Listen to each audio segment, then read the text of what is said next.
What is up, guys? I'm Kyle. He is Not Bmac. not Bmac. This is Alex, my brother. Bmac is got a weird phobia against cartoons. He'll tell you he doesn't, Weirdo. but it's definitely there. Anyways, today we're talking about, it's hot. Everybody's watching it because it's now on Netflix, but we've been on the train for a while. The Last Airbender. It is so damn good. We've liked it for so long. We're going to get into it. We're going to talk about why it's so good, why you can watch it over and over again as far as we're concerned. I mean, it's been out for 15 years now, and we've rewatched it time and time again, and it still holds up. And you even catch things like new things as we go through. We're going to break down the show in its entirety for the most part, not episode by episode, but just each character, why each thing works the way it does, and how it got so damn popular with, you know, people our age and just in general. So stay tuned. Dude,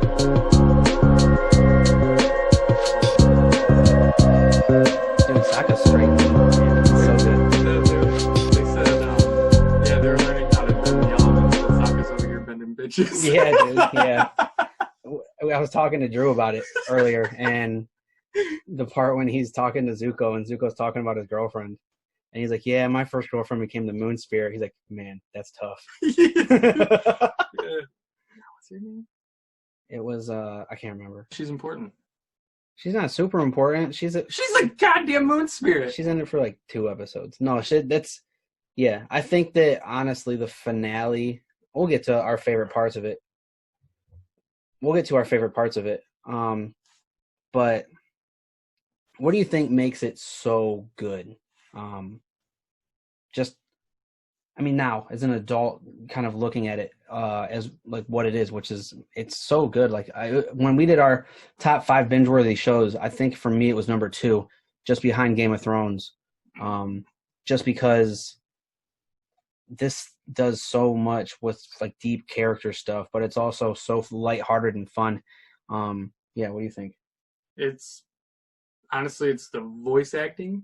Yeah. Because the actors are so, you can connect to every single one of them. Which is crazy because like the core 3, right? Like, so. And they're kids. Aang, Sokka, and Katara, they're kids, yeah. But they're kids going through things that kids don't go through. So as a kid, you can connect with those characters because they're kids. And right. They're goofy because they're kids. As an adult, you can connect with them because they're going through adult things. Right. As kids. Like, I mean, he has to save the world. I mean, even at that, as like a teenager kind of thing, kind of trying to find your place and knowing what's expected of you versus what you think you want to do, like what seems fun, like that Zuko, right? And then as an adult, you know, you kind of look at Iroh and like his whole character arc where he might not really have big character changing moments, but he's kind of stuck in a position where he's trying to parent Zuko and Zuko just won't listen. And you can kind of see that as you kind of try to like mentor, whether you have kids or not, or just like coach a baseball team or someone close to like a niece or nephew, and they're just too bullheaded. And it's kind of just the thing where they got to learn on their own. And it's just each individual thing is so well done that you can kind of just like, it's just good, man. It's so good. I think his character development, came off screen before the show even started. Right. With the death of his son. Mm-hmm. But he always seemed like, from the way that he speaks and the way that Ozai and Ozai's father speaks about him, is he's always been that way. Yeah.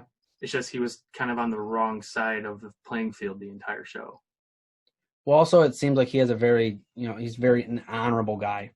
Yeah. I mean, we'll get into him a little more here, but high show and tea. Yeah.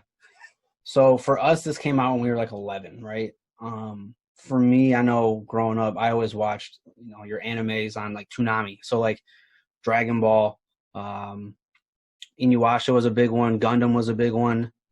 That whole Toonami lineup for a long time was so good. And then, I don't know, I think it's just kind of like an American thing. Maybe it was the generation ahead of us, but, everyone's always kind of like pro-union kind of thing where it's like, buy American. And then this comes out, and it's the same kind of style, but it felt like it was ours more than the other shows, right? Like, it just felt like, and Nickelodeon, like everyone kind of grows up with Nickelodeon, and then it's so crazy that Nickelodeon just knocks it out of the park with something like this. Yeah. And then to never go back to it. I mean, I guess, Legend of Korra and all that, but even at that, like they don't have any like other shows that are in like the same style. It's just the same universe. Like you don't ever see any like American anime kind of shows. Well, what's weird with me is I never gravitated much towards anime. Yeah. until I got older. Mm-hmm. I don't know if it's me trying to cling on to something from my childhood. Maybe. But I still never really got into it when I was young. I watched the show when it aired when we were younger. Mm-hmm. And then I don't know how I watched it again, but I did. Yeah, yeah. But once it finally came out on Blu-ray, I'm a huge Blu-ray collector, and I just wanted to add that to my collection. I added it, watched it again with my fiance, then we watched it again, and then it came out on Netflix, and then we grinded it out in 3 days. It's so good, dude. It's just like, because like as a kid, you can kind of like get home from school and you like hear the theme music, man, and it's just exciting. And you see like, you know, the intro where it's like earth, wind, fire, water, like, and then he just like gets in like the whole like lore spiel, and then it goes into the theme music, and it's just exciting. Like, oh man, yeah, I made it home just in time for Last Airbender. Yeah. Those instances, it's even good, man, where it's just like this little like lesson where it's like you're just watching it for the like today's adventure of Aang and the group, you know, whatever. Yeah. It's still good that way. And then even at that, like there's little lessons in there for kids, like, you know, don't steal a water bending scroll because then you'll get attacked by pirates, or like there's little things like that throughout, like and it's just weird. All the stuff with Jet is really good as far as that goes. I never liked that character, honestly. Sure, but there's like a lesson in there to be learned if you're watching it as an isolated episode. Is what I'm getting at. It's kind of like a Sesame Street kind of thing. Like today we're talking about the letter R, where today it's like, you know, stealing, you know, like. Yeah, even when you watch that episode with the pirates, it just feels awkward because it's so against their character morals to do something like that. Yeah, and then Katara just does it. It's crazy. And they do it, and then there's repercussions immediately. Yeah, dude, it's good stuff. And the pirates are funny. Yeah, they are. They do such a good job with this too. Like just with like the humor, like it's not stale, it's not forced, and the stuff that is forced, they even make a joke out of that whenever Sokka makes a bad joke, and they'll play like music like. After like it doesn't land, like they'll play the womp womp before they even show the other characters' reactions. Yeah, it's really good, man. It's so. And then there's the episode where he's gone for the entire day because he's training. Yeah. And they just keep trying to tell horrible jokes to fill the void that Sokka's not filling. Yeah. And it's not funny. No. And then he shows up and he tells the same lame jokes, and it's hilarious. Yeah, it's great, man. Yeah, but like then those like even like those little like tiny things that kind of like the little lessons in the individual stories, as you binge watch it, like you said you've done a few times, you can kind of see the overarching character development from these lessons kind of going through, and why these characters have, you know, feel the way they feel and do the things they do. And you know, Aang's big thing as far as not killing people, it kind of just is like, it's so good, man. Well, that's what's crazy is he never changes throughout the whole show. He doesn't really have any character development because the way that he was raised as a monk is to love life and do everything to the fullest. Sure, yeah, and that's kind of cool to see too, though, just like the challenges of him living that way. Yeah, and the world being 100 years different, and just everyone around him, being a lot like harder. But him as a 10-year-old having, is he 12? Yeah. As a 12-year-old, excuse me, as a 12-year-old, he, you know, has the will to kind of just not change, like to stick to what he was taught. It's really, really crazy and interesting. And like even after Zuko constantly trying to capture him, showing empathy and saving him. Yeah. And him saying to him after he saves Zuko, I wonder if one day we can become friends. Well, he says, I wonder if in a different life we could have been friends, I think. If circumstances were different, maybe. Something like that. Yeah, you might have been right. Because him growing up, he was good friends with somebody from the Fire Nation. Yeah. I mean, there's a lot of people. Like, he went and him and Boomy were good how is he still friends. alive? It's so amazing. Yeah. And he's still, like, he's got to be, like, the strongest earthbender, right? Yeah, he's like how's he, like 112 years old? Yeah, like, Toph can bend metal, but she's the only one. Yeah, but he's probably stronger, right? As far as just, like, what? I don't know, because she was personally taught by the Mole Badgers. Yeah, I don't know, man. Just like the original Earthbenders were. Boomy's got some teaching, though. Yeah. I think that's so, like, cool. Like, just the creatures in it, man, are so dope. Like, you got your mole badgers, your flying bison, your a saber-toothed moose lion. Yeah, and then you got, like, your turtle ducks. Like, there's just so many good ones. The platypus bear. It's so weird. They just take two random animals and they mash them together. And you hear the names, like, it's so as a funny. like, you know, it's like a real, like, person. You hear the names, and you're like, the hell's a turtle duck? And then it cuts to it real fast, and you see some ducks with some shells. And you're like, I guess if a turtle duck was a thing, that's what it would look like, right? Yeah. Pretty cute. Yeah, that makes sense. Or a platypus bear is like way scarier than you would think it would be. It's huge. It's got a beak full of freaking teeth. It's nuts. Yeah, it's super weird. Yeah, it's terrifying. I mentioned that I think in the first book when they kept just throwing random like animal names out there, I was like, that's so, like, why do they do that? Yeah. And then it keeps showing them, and it's like, why do they animate the crap out of them? They look so funny. Right. Yeah, it's fun, man. It's so good. Shit. Another thing that makes the show amazing is the music.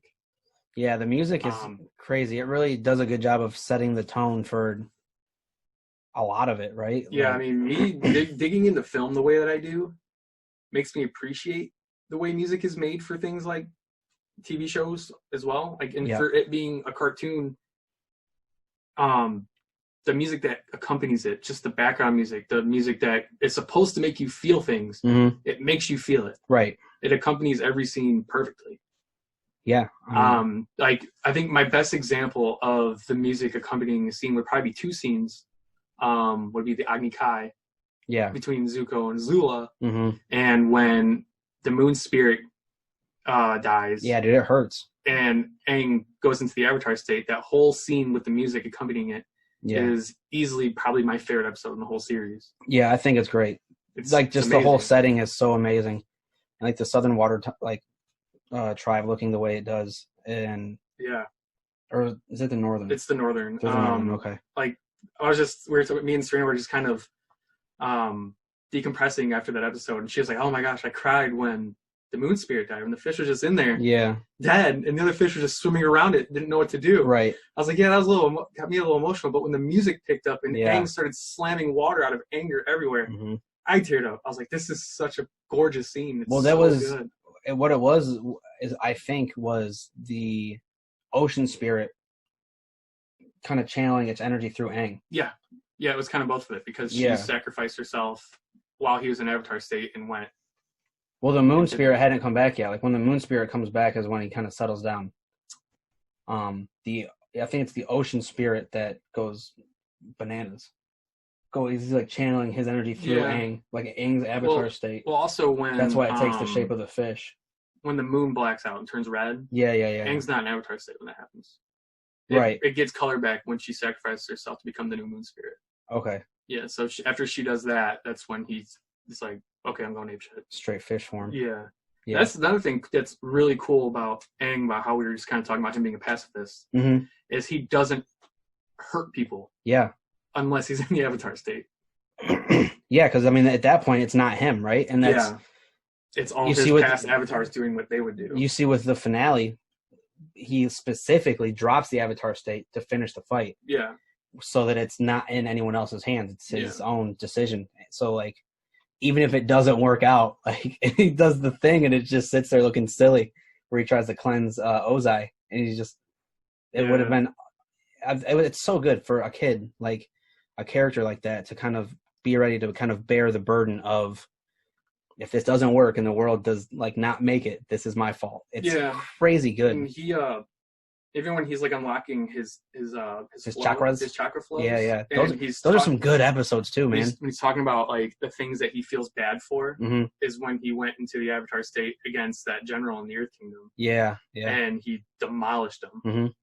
And if it wasn't for Katara in a lot of the scenes, he would have probably killed a lot of people. Yeah, she was like the Sandbenders; they would have been done. She was very. God, I hate those episodes. They hurt. She was very like motherly towards. Yeah, like the sun's getting real low, big guy kind of thing. Yeah. That hurts to say. I know. God, I hate those movies. But yeah, talking about the characters a little bit, man, like their individual arcs. So like we talked about Aang a little bit as far as him just being kind of this steady figure and kind of like unlocking his chakras and things like that to try and like he like have the character development as far as like growing. But I think that that guy showing up, I can't even remember what his name is. I don't think it gives him a name. He just he's just a monk, or not. He's not even a monk. He's a call him a spiritualist, I guess. But he knew Monk Gyatso and. Well, he says he knew him because he's meditated and like met him that way. That was a good episode too. Yeah, that episode is so good. When he meets Appa back at the temple and he tells... Yeah. And he keeps pretending like he's asleep. Yeah, so and Appa just walks up and just tongue stamps him. Yes. Yeah, it's so good, dude. And he's like, man, that episode hurt too, because like, he goes up to Appa and he's like, yeah, you've been through a lot, haven't you? He's like, you got so much hurt going on right now. And that's Serena's least favorite episode. It hurts, dude. It's so good. She's like, yeah, can we just skip this one? It makes me too sad to watch Dude, I don't want to get into we'll get into the voice actors, but even that guy, the little bit that he's in the show, he does such a good job. And he's just so warm and he's quirky. Yeah, he's quirky, but he's also at the same time, he's like very, he's just so unique, man. His pickle juice and stuff. Yeah, he's so silly. But there's like a lot of, like when you mentioned earlier too about us picking up on things that we didn't before. There's the one where Katara is acting like that water spirit in the Fire Nation. Yeah. She's like trying to cleanse the river. The painted lady. Yeah. And she's playing it off that Appa's sick. Mm-hmm. In the very first scene of the episode, when she says that he's sick and pulls his tongue out and it's purple, Momo sniffs that out right away, he goes up and starts licking Appa's tongue. What was it? It was the berry juice. It was staining his tongue. Yeah, okay. And I looked at it in the beginning. I was like, why is he licking his tongue? That's disgusting. And then it's like, it's not even really sick. This is berry juice. It's like, dude, that's gross. Yeah. That is pretty fucking gross. I was like, dude, Momo was licking his tongue. Right? That's why. It's so funny. Yeah, there's just a lot of really good ones. So, like, as far as, like, we talked about Aang, like I said. And then, like, Katara's is really good, where she is, for a long while, because, like, the Earth or the Fire Nation just decimated her village. And that's kind of all she ever knew growing up was, like, it's kind of, our little tribe against the world. And you see that throughout as far as, like, her character development, where she starts to really kind of grow into herself, but also, trust other people. Like, even like when Toph first joined, they were very kind of like, they butted heads a lot of the time. And she kind of felt like it was like her mission to kind of keep Aang alive or help Aang and all this other stuff. But you really see her character development. Like when they get to the Northern Water Tribe, how standoffish she is with all the other waterbenders, because they're just, you're Southern Water Tribe. Blah, and they're blah. all men. Yeah. Yeah, because they won't train women. That's a big moment for her too. Yeah. I kind of wish that there wasn't the plot hole, or not plot hole, but like the plot. It's not even a plot hole. It's just kind of like a plot device where her necklace and it's grams or whatever, and it's like the dude used to like. I liked it. I thought that was like. I thought it was cute. It was cool. I mean, I didn't have like an issue with it, but it would have been. I think it would have been a little more if she would have had to kind of. It's just prove herself it's just or something. A cool world connector between the two tribes. I like that. Sure. Because she's a high status person in the Water Tribe in the South, and he's obviously the master in the North. Yeah. But Sokka's is great too, because he's kind of got a thing going where, I mean, he's like the only one in the group, or like for most of the people that he even knows that just can't bend. Yeah. These great people have these abilities that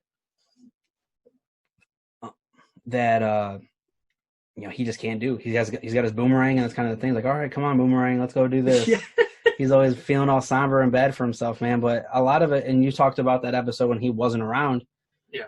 Where they just kind of highlight his importance to the group and how, like, they wouldn't be there if he kind of wasn't the pincushion for, like, bad jokes. And he really shows through in a lot of the show that, like, he's a pretty respectable leader in most cases as far as battle goes. Yeah. It's just most of the time when he was in the Southern Water Tribe, he was working with children. So he's such a good character. He had a bad time with the Fire Nation, though, with the Eclipse.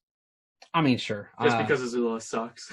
Yeah, dude, she's just so her. In the King of in Ba Sing Se, he's just like so gullible. Yeah. That he would just believe anything, and then he's just he's like such a shut-in that he'll just spew out things. It's so funny to watch him get so frustrated. And then like, just randomly, he just wanders off into the wilderness with his bear. Yeah, dude, the guy was so weird, man. but Sokka, dude, like when Sokka would like gets frustrated, he's just like, ah, yeah, like no, we're not doing this.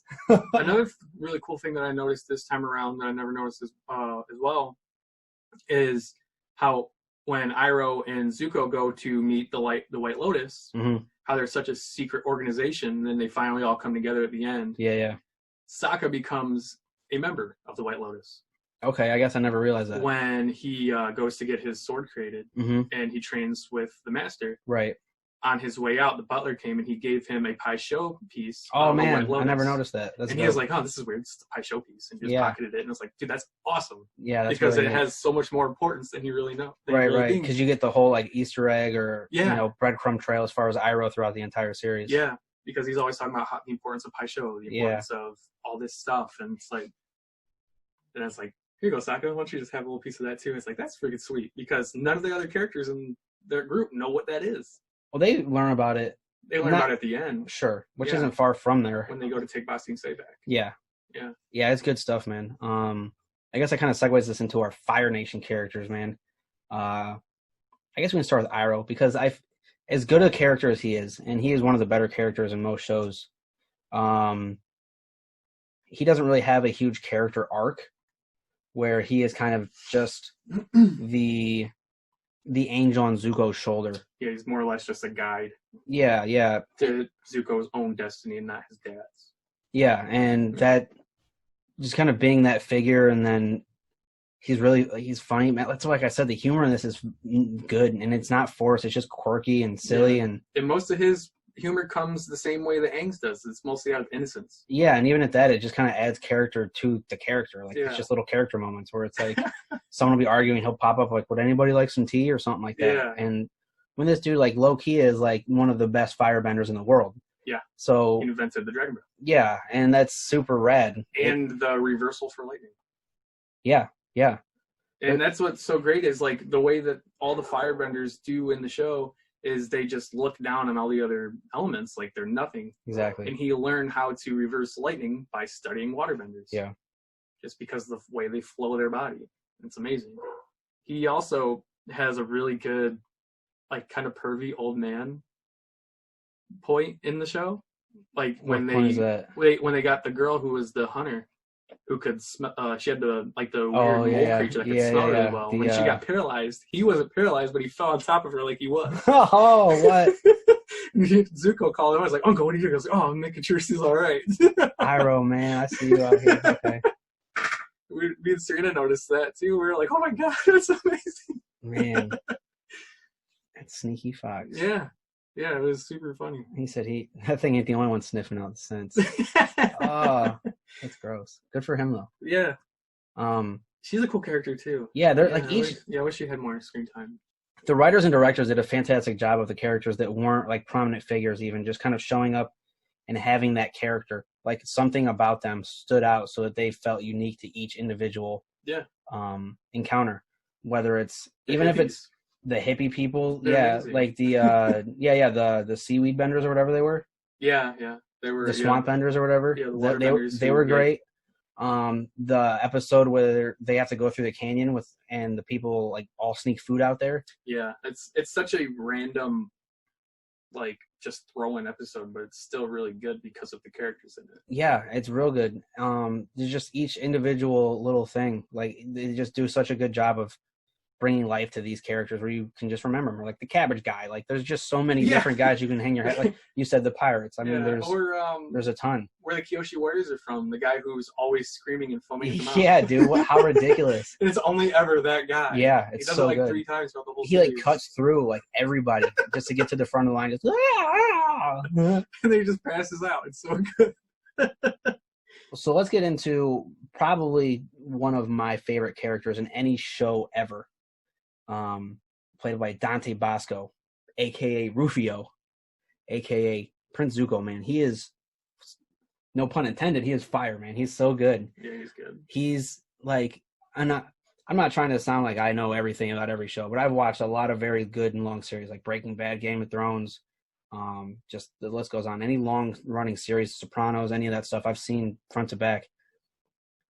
I don't know, man. Just something about Zuko's like journey is just so unique, but at the same time relatable, right? Like it's so good. Well, I think there's a point in the show where Iroh is lecturing him about something, and it has to do with a flower blooming. Yeah, that's literally him in the whole show. Right. Yeah, and that's the best way to pretty much explain his character development throughout the whole show. Is he's just stuck in a rut, and then by the end of the show, he just completely blooms into a whole new character. But it's a good character. He's not just some salty kid. Yeah, and it doesn't feel like it's forced. Like when you like look at him, it's like not even like the very end, but like when they're getting ready to go face Azula, like, or when they have the moment where they're all kind of just hanging out, like as far as Zuko, when it's like the main core group. When you look at that character versus the one from like the first few episodes, they're different, but they're not so much different. The character change, like the tone feels earned. You know what I mean? It feels like yeah, you did a good job. Where there's not like these weird little plot points or things like that where it's forced, and it just feels super good. Where he's he's very comfortable in his own skin in the very beginning of the series. He's just not that at all. He wants to live up to an expectation that is unfair to him, and it's so good, man. And what's cool is you always get these like little bits and pieces of that he's actually a good dude. Throughout the whole show. Like, like his solo episode where he goes and he stays with those people in the Earth Kingdom. And helps them build. He hammers the shingles in like shit. Yeah. Yeah, and he eventually not really accidentally, he gets mad and he firebends. Well, they pick on him, right? Or they're picking on the little kid and the family and that. Yeah. And that really sucked because he liked them. Yeah. You know, and then the next thing you know, just because of where he's from, and he kind of called himself out, said who he was. Right. So that didn't really help, but he cared. He really did care about those people. Yeah. And you don't really see that much. I mean, even in the whole first book, he is not nice to his crew. This whole show is so weird, too, because it kind of like low-key deals with like racism, you know? Like, not for like the way someone's skin looks, but like where they're from. Like, oh, you're a waterbender or you're a firebender. You know, there's just a lot of weird things in there. And I think that that's another thing that the show does super well is it kind of gives you those little trinkets, and like it really helps like for like as far as being a kid show, helps you show like it doesn't matter where you're from. Like you said, Iroh, like all the firebenders look down on the other nations, and Iroh is probably one of the best firebenders because he doesn't do that, and it literally makes him a stronger like fighter because of it. And I can't remember the other guy's name. It's slipping my mind. He's also a member of the White Lotus. The guy who first tried to teach Aang firebending. Oh, Zhang Zhang? Zhang Zhang, yeah. He's great. He, I mean, he's another good example of how there's not all bad people in the Fire Nation. Right. And then there's another example in Book 2 with Earth that a lot of the Earthbenders are assholes. Yeah, they want the war to keep going on. And especially with the Dai Li. The Dai Li are horrible. Yeah, I mean, they're kind of just soldiers, though, right? So it's even hard to kind of, like, blame them, where it's, like, it's more or less the dude, the low-key dude, who's got, like, the half-shaved head and the long they abandon him and go to Azula. Yeah. They're just kind of going where the power is. Yeah, they're just soldiers, essentially. But, I guess that kind of segues us into Azula, man. I think that she is maybe not quite as good as Zuko, but she is damn good, dude. She's a great villain. She's probably one of the best villains in any show. And like, she's undefeated, except for on the drill, and I don't really think that should count. Yeah, didn't she like slip or something? Yeah, she slipped off the side of the drill, and she lost to Katara because she wasn't all there. Well, to be fair, man, my girl Katara, and I was talking to Drew a little bit about this. She went from barely being able to do a water whip, to freezing in place, one of the best firebenders in the world, probably like top 3, right? Yeah. Freezing her in place, making half of it water so she can sneak out, and then like she just does some crazy shit. Yeah. This all happens in a year. Yeah. Like that's another. My girl Katara is top tier, man. That goes past. Yeah, like some of the power scaling stuff, if you want to like discuss that, which isn't that fun to me, but it's just kind of funny to look at in that light where she's one of the best water benders in the world now, right? And she could barely water whip a year ago. Like all she had to do is steal a water bending scroll, learn from one master for about 2 days, and she's straight. Like, yeah, I mean, even Zuko called it out in the beginning of that fight, is that he could take her one-on-one because she's not all the way there. He knows that she's better than him. Right. But she's and not that's all another the way thing, man. That might be like the peak of his kind of character development, or just like showing how much he changed as far as him jumping in front of the lightning. Yeah. And just taking it. Like, it's so good. Because like if you, especially like with the dynamic that they had and how often she kind of really hated him for being Fire Nation, and how he was just, well, there's us and everybody else. There's really no like discrimination. It's just you're not us. And then he jumps in the way to save her life, bro. Like, it's so good. It's just... That's a good episode, too. Or not even a good portion of episodes where he's going out of his way. And going on, like, the little adventures with everybody yeah. to try to get in a better light with them. Right, and even at that, like, when they do go, like, you see the lessons that he's kind of embraced and learned from Uncle Iroh, kind of, you know, they kind of, it kind of emanates out of him, and it affects everybody else, just his whole demeanor as far as how things should be treated, even when it comes to, just each individual thing. And the fire, man, when they go dance with the dragons, that is so cool. Dope. Yeah. And I think that's one of the really cooler ones, because you get this whole intro the whole time, or that's the outro, right? Where it's just like the doom, like that's like the outro, and you always hear it, and it's super cool. And then you finally hear it in the show just being played, and you're like, oh, I know that one. That's the thing. Like, I've heard it before. It's just so rad. But yeah, I think that Azula is one of the better characters, because she's such a... You don't fight her half the time, right? Like, you just have to run. Yeah. Like, she legit throws down at one point. Who was it with? Zuko, Iroh, and, like, basically the rest of the squad, right? No, Zuko... That was when Zuko... No, when they're in the village. When they're in the village, and it's the three of them chasing them down with the rhinoceros lizards or whatever they are. That's pretty early on, huh? That's like pretty early. It's like one of her first introductions. Yeah. I can't remember. Yeah, but she can throw down something fierce, man. She's something different. And like when she skates with the fire and things like that, like, it's so good. So yeah, with that kind of breakdown, I guess, what would some of your favorite parts of the show be? If you had to pick, we'll say 3.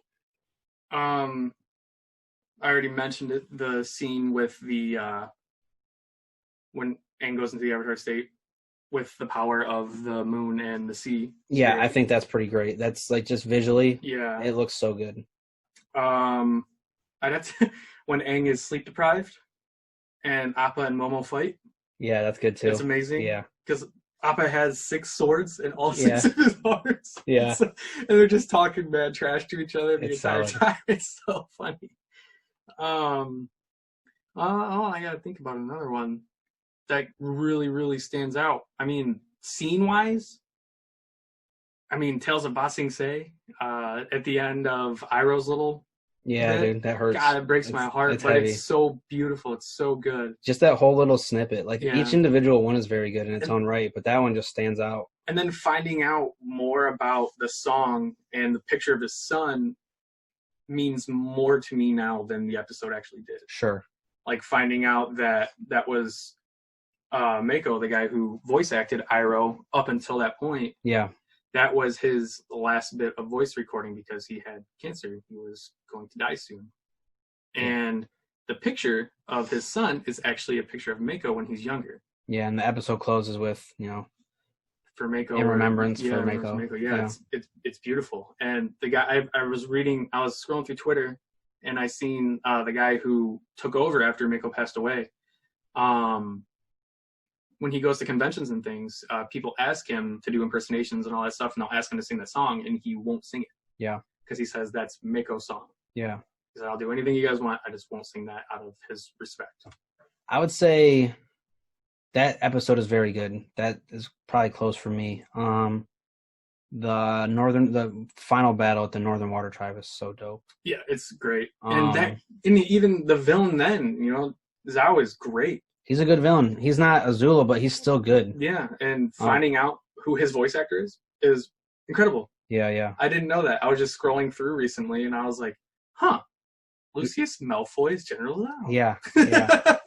Or Commander Zhao. Sorry. Yeah, well, now that you hear it, like, now that you say it, though, you can, hear it when you... Yeah, but it's just weird because he's doing an American accent. Mm-hmm. I've never heard him do that before because he's always, everything I've ever seen him in, he's always just using his natural accent. Well, that's kind of the thing, though, right? Is that those British dudes can do American accents, but we can't do those. Yeah. They're like, you just got to talk like crap. Yeah, just sound like shit, and you'll sound like you. Yeah. That one's super good. Another one I really like is... I don't know why. I think it's just because I watched it a lot. The episode with the pirates is pretty great. Yeah. Man, and then the one where they're sledding through Ba Sing Se. Or no, that's not even Ba Sing Se. What city is that? That where is Bumi's from? Bumi's city. That is, oh gosh, it's gone. Well, anyway, when they're sledding through and you get to see the cabbage dude to get almost smashed again, it's so good. That one's great. The one... And they even visit the sledding again when he goes and tries to free Bumi. He sleds down the things in his coffin? In Bumi's little, like, prison. Yeah, when he's in, like, the coffin, right? Yeah, and he's getting chased by... The Dai Li. The Dai Li. Yeah. No, Azula. Was it Azula? Yeah, Bumi? Azula's chasing him. Huh. Yeah, Azula's chasing him. And the only reason that they get away is because I think she doesn't know the slides as well as they do. Yeah. And she falls off the side of one. Oh, you're talking about them. I'm talking about when Bumi gets out. No. Okay, we're talking about two different spots. Yeah, okay, it's when he tries to free him and Bumi's like, nah, it's not my time to get free. Yeah, because then Bumi gets out whenever he wants, right? Yeah. And then he kind of goes down the slides in the coffin, right? No, he just kind of bends a bunch of rock up to his prison and breaks it open and just jumps out. Well, he was in like a coffin, right? Yeah. With his like face cut out? Yeah, that's when Aang tried to free him as they were going down the slide. And I got using you. Bumi Okay. As the sled. Yeah. Okay. Yeah, that one's great. Another one that's very good, I think, is as far as just character development stuff. Yeah. Drew brought it to my attention. Our other brother.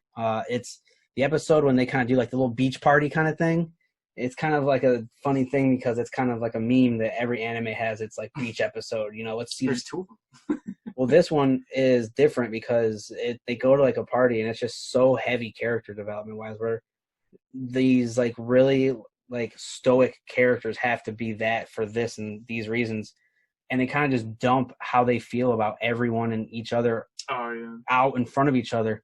And then like Azula's whole bit where she's like kind of explaining why she's kind of a huge bitch, and it kind of makes you empathize with her a little bit more, where she is the perfect child to Ozai and she has to live up to that expectation endlessly, and she just is always good at everything, and she just has to always win because she's the perfect princess. But then she goes to the party and she can't even get the boy, like she can't get the guy to like her, and it's like she goes on that weird rant when he's like actually starts to hit on her a little bit and it just kind of scares him away. Yeah, because that's her character showing through, man. And it's then everything at the end, just everything that she's kind of always like built to be, she finally becomes, and it makes her kind of fall apart at the seams. And you see that when she fights with Zuko, and even before that when she's like freaking out, yelling at the chick for having like a, what is it, cherry pit? Yeah. It's just really, really well done.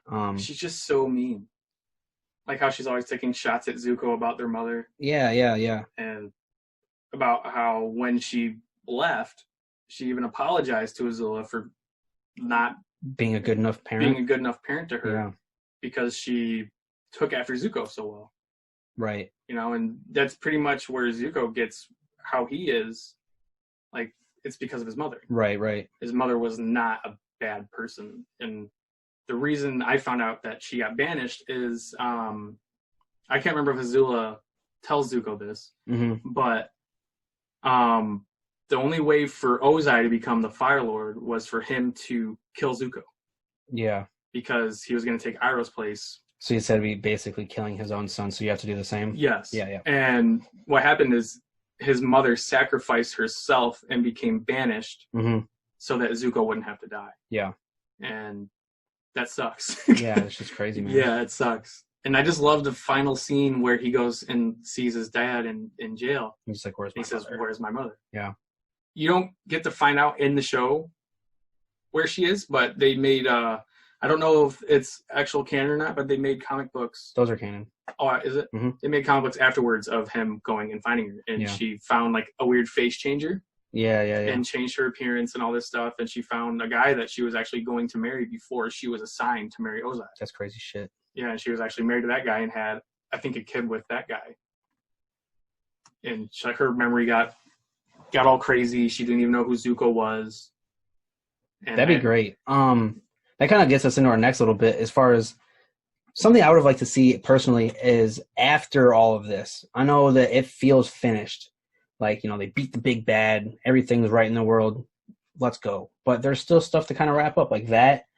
We talk about maybe some of the discrimination in the show as far as like Fire Nation versus everyone else. Well, there's a fallout, and you see that in a lot of other shows as far as oh, you used to be one of the bad guys, or you see it with like people in other movies, or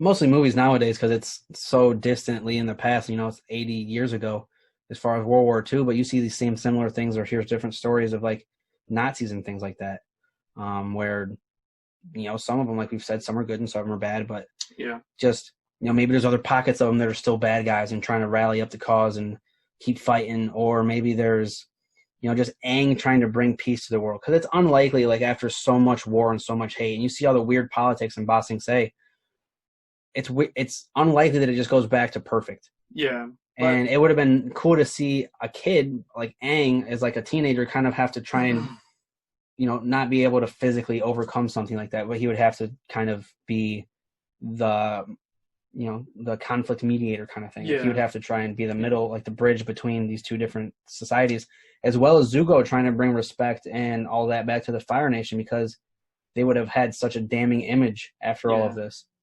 Well, that's what's kind of cool about him taking over, is that's the kind of image that Iroh had, was a very respectful guy. Right.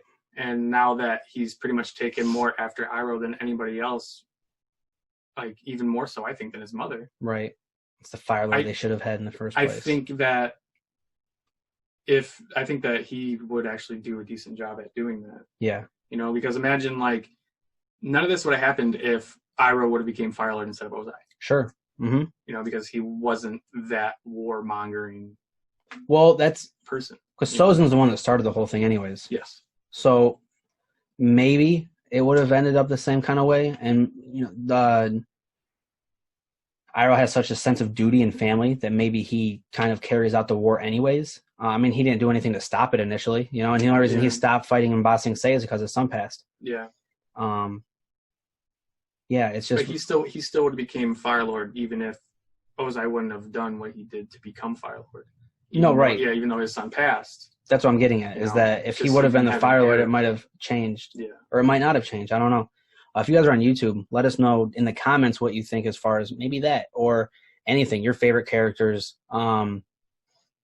just the voice acting that stands out to you, why you started watching the show and why you like it so much, and just maybe some of your favorite episodes. That's always fun to do. Let us know your favorite episodes down in the comment. Leave a like if you liked it. Be sure to subscribe so you don't miss anything else. And if you're just listening on Spotify, iTunes, or any of our other platforms, hit us up on Instagram and let us know any of the same stuff. We'd love to hear from you guys. And I guess any final thoughts for me, I guess, kind of looking back over this, Mark Hamill's probably like goated as like the cartoon bad guy, right? Like the Joker is probably the best version of the Joker to me, in my opinion. And then Ozai is just so good. Well, the problem with Ozai in this is you don't get enough of him. Which is fine though, right? Because it makes him ominous. Sure, that's kind of like that Darth Vader thing, right? Where he's kind of just this looming figure, and then when he goes to pop off, you see him just the plumes of fire. It's like, holy shit, that's the Fire Lord. Okay. Yeah, it was really cool watching that fight, because Aang was doing what Airbenders do, which is run. Right, be passive and kind of try to counter and parry, and then firebending, just shoving it down your throat kind of thing. What was really cool is like you could see even with Sozin's comet, it was boosting Aang's firebending. Right. Because he was shooting fire out of his mouth. Yeah. Even more prominently than he was when he was training with Zuko. Right. And I thought that was pretty cool. I didn't notice that also until my last one. So I was like, dude, he is kicking the crap out of that firebending. Yeah. That looks freaking cool. Yeah, you can see it like when he goes to like bring all the elements together. You see like the big giant whip of fire. Yeah, it's so much bigger than everything else. Yeah, and another one of my final thoughts would be Toph is great.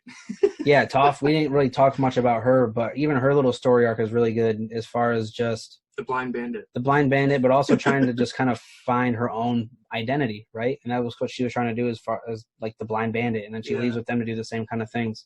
And even her little jokes, her pokes at her being blind, is so good. Like I think Sokka made a drawing, or they were looking at it looks great. Yeah, they were looking at something beautiful, and they were like, "Oh, it doesn't look great." She goes, "Yeah, it looks great the last time I saw it too."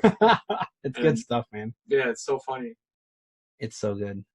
I guess for me, final thoughts would probably be, if you haven't watched it, please watch it. And I know a lot of people are like super against cartoons, but if you like long running series and really deep and diverse worlds, as far as like Game of Thrones or some of these other crazy ones like Vikings and things like that.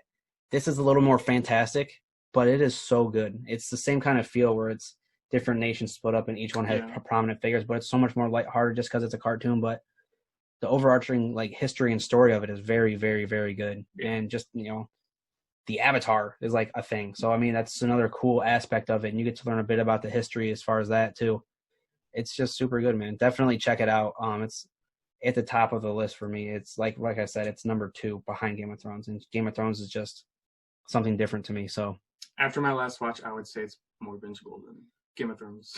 Sure. It's shorter. It's a lot shorter. Yeah. I mean, 64 episodes, 20 minutes a pop? Sure. Yeah, I definitely get Did that. it in 3 days. Mm-hmm. Started on Memorial Day and finished Wednesday. Yeah. Again, be sure to like, comment, and subscribe if you're on YouTube. If not, make sure you subscribe wherever you are listening so that you don't miss an episode. And be sure to download if you try and listen offline. Otherwise, just go ahead and stream it. Keep listening to us. And hit us up on Instagram, Adventuruss Podcast. He's not Bmac. Nope. He's Alex, my brother. And I'm Kyle. Remember to love each other, love yourselves, and stay adventurous. What's Bmac say? We out. There it is. That was very good.